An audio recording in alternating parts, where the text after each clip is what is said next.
વિભાગ હાલ એક્શન મોડમાં જોવા મળી રહ્યું છે। બટાર અલથાણ વિસ્તારમાં પાણીપુરીના લારી ગલ્લાઓ પર ચેકિંગ હાથ ધરાયું। ચેકિંગ દરમિયાન અખાદ્ય સામગ્રીનો જથ્થો મળી આવ્યો। આરોગ્ય વિભાગે 10,000 થી વધુ નંગ પાણીપુરીનો સ્થળ પર જ નાશ કર્યો, તો 235 કિલો સડેલા બટાકા, ચણા અને મસાલાને પણ ગટરમાં નાખી નષ્ટ કરવામાં આવ્યા। નિયમોનો ભંગ કરનાર લારી ધારકોને 48,000નો દંડ ફટકારાયો છે। તપાસમાં 6 કિલો પ્રતિબંધિત પ્લાસ્ટિકનો જથ્થો પણ જપ્ત કરાયો।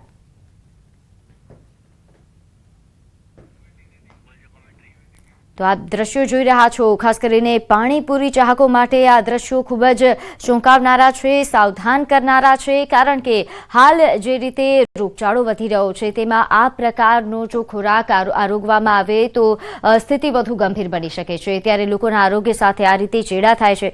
જો કે હાલ તો આરોગ્ય વિભાગ એક્શન મોડમાં જોવા મળી રહ્યું છે અને આ તમામ લારી ધારકો અને આ તમામ સ્થળો કે જ્યાં આરોગ્ય સાથે ચેડા થઈ રહ્યા છે ત્યાં કાર્યવાહી હાથ ધરાઈ છે। આ પાણીપુરીનું પાણી છે જે અયોગ્ય હોવાનું સામે આવતા જ તેને નષ્ટ કરવામાં આવ્યું। આ ઉપરાંત પાણીપુરીની જે પૂરી છે તે જે તેલમાં તળવામાં આવે છે તેલની ગુણવત્તા પણ ખરાબ હોવાનું સામે આવતા તેને નષ્ટ કરવામાં આવી। સાથે અહીં બટાકાનો પણ સડેલા બટાકાનો ઉપયોગ થતા હોવાથી તેનો નાશ કરવામાં આવ્યો। તો આ દ્રશ્યો સામે આવ્યા છે સુરતથી।